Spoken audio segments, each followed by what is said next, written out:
বলতে পারেন হুজুর আপনি কি আজকের বিজয় আনন্দিত না? অবশ্যই আনন্দিত, কিন্তু আপনি আমাকে বলেন আমি কিভাবে চূড়ান্ত বিজয়ের হাসি হাসবো যখন আমাদের প্রথম কেবলাটা ইহুদিদের দখলে? আমি কিভাবে চূড়ান্ত বিজয়ের হাসি হাসবো যখন ডক্টর আফিয়া সিদ্দিকা সহ আরো অসংখ্য আমাদের মা বোনেরা আমেরিকার জিন্দানখানায় পচে গেলে মরবে?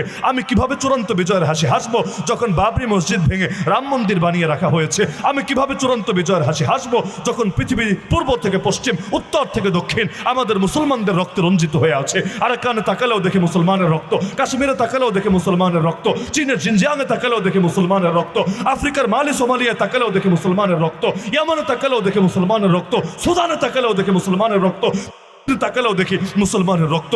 আরে এত রক্তের উপর দাঁড়িয়ে আমি চূড়ান্ত বিজয়ের হাসি হাসবো কিভাবে? আরে দেশে দেশে যেদিকেই তাকাই দেখি আমাদের মা বোনদের ইজ্জত নিরাপদ না, আমাদের মুসলমানদের জান নিরাপদ না, আমাদের মাল নিরাপদ না, এমনকি আল্লাহরও গালি দেওয়া হয়, আমার নবীর শানে অপমান করা হয়। আরে 2 পয়সার বাউল, 2 পয়সা